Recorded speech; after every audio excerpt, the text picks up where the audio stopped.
अस्सलाम वालेकुम। मां आहियां सोहराब सूमरो ऐं मूंसां गॾु आहे साईं उबैदुल्ला शाह। हिननि जे वॾे भाउ जो नालो आहे अब्दुल्ला शाह ऐं यकीनन तव्हांजे वॾे भाउ जो नालो साईं मुराद अली शाह साईं अब्दुल हकीम बलोच। अब्दुल हकीम बलोच इहो त MNA आहे असांजे इलाइक़े जो। तव्हां बि उहो ई आहियो छा? तव्हां ग़रीब माण्हू आहियो? अच्छा, अब्दुल हकीम बलोच आहे, उहो बि सुठो दोस्त आहे असांजो। हिन इलाइक़े जो मेमन ॻोठ जे पासे जो आहे न? तव्हां ॾिठो त अब्दुल हकीम बलोच हो बि आहे, मां बि हुजां हिकिड़ो। माना हो अब्दुल हकीम बलोच, हे वरी अब्दुल हकीम बलोच साशे पैक में बि दस्तियाब है न? सां मिलियल आहे माशाअल्लाह। साईं वॾी महिरबानी तव्हांजी। साईं मेमन ॻोठ खां आहियो तव्हां, स्पेशली अजरक पारायो मूंखे। मूंखे बि वञिणो हो थोरो कम सां, पंप ते ई तव्हां मिली वियो, पेट्रोल पंप ते। तव्हांजी वॾी महिरबानी। यूट्यूब चैनल आहे तव्हांजो? हा सर, यूट्यूब चैनल कहिड़े नाले सां? उबैदुल्ला शाह सर। उबैदुल्ला शाह जो यूट्यूब चैनल आहे जेको तव्हां ॾिसी रहिया आहियो दोस्तो। सो पंहिंजनि माण्हुनि खे सपोर्ट कयो, हिन चैनल खे सब्सक्राइब कयो, लाइक कयो, शेयर कयो ॿियनि दोस्तनि ॾांहुं बि। असांजा सिंधी नौजवान आहिनि, सोशल मीडिया में डिजिटल वर्ल्ड में अचनि पिया, ॾाढी सुठी ॻाल्हि आहे।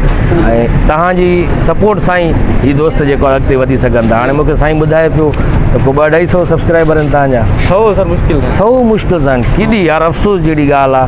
असां हेॾा सिंधी आहियूं किरोड़नि जी तादाद में, ऐं असांजा सब्सक्राइबर इहे 100-150 200 ईअं था थियनि। अलाए छो सम्झ में नथो अचे। अलाए दोस्तनि खे ख़बर नाहे, इहे ख़बर नाहे त असां हुनखे ॿुधायूं था। असांजा ई ॾिसो था हेॾो माना चवनि था माण्हू मशहूरु आहियो, 30 साल थी विया आहिनि कमु कंदे। मुंहिंजा ई 1,70,000 आहिनि सब्सक्राइबर, 2 लख जे क़रीब तक़रीबन अलीगुल जा आहिनि। गामूं जा बि 2-2.5 लख आहिनि, 3 लख। एतिरा छो आहिनि थोरा सिंधी असांजा? सम्झ में नथो अचे साईं। सोशल वर्कर साहब छो ईअं सपोर्ट नथा कनि माण्हू? अलाए छो माण्हू सैलाब मुतासिरिन में माण्हू दॿिजी विया आहिनि। दॿिजी विया आहिनि, गुरबत बि वधीक वधी वई आहे, माण्हू तबाह थी विया आहिनि, फसलूं मरी विया आहिनि, बेरोज़गारी ॾाढी आहे, नौजवान तड़पी रहिया आहिनि। ॾिसो था नौजवान सभु बेरोज़गार। इहो ई त सम्झाए थो आयाज़ लतीफ़ अली जो, इहो ई थो चए बाबा सिंधियो जागो उथो, पंहिंजे हक़नि खे सुञाणो यार, सम्झो कॾहिं जागंदव। साईं अब्दुल हकीम बलोच साहब वॾी महिरबानी। तव्हां सुठी वास्कट पाया, तूं बि भाउ ईद ते पाती, वरी हाणे पाती थी मुंहिंजी चङो थियो तव्हां ॿुधाए छॾियो, असांखे ख़बर ई न हुई।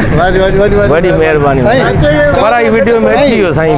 सम्झ में नथो अचे असांजा सिंधी माण्हू छा कंदा, अॻिते कीअं निकिरंदा यार, तरक़ी कीअं कंदा। वॾी महिरबानी। जल्दी वञो बाबा, वञो जल्दी, इंटरव्यू ते देरि थी थिए। ॿियो साईं ख़ैर ख़ैर ठीकु ठाक। बसि ईअं कंटेंट ठाहींदा रहो, वीडियो रखंदा। हा ईअं सर, हल्को फुल्को मिड़ी हलायूं था सर। सही सही सही, ॾाढी सर महिनत कंदा आहियूं। महिरबानी। बसि वीडियो रखंदा वञो डेली। सही वञो नौकिरी वठो बाबा, मिले थी त।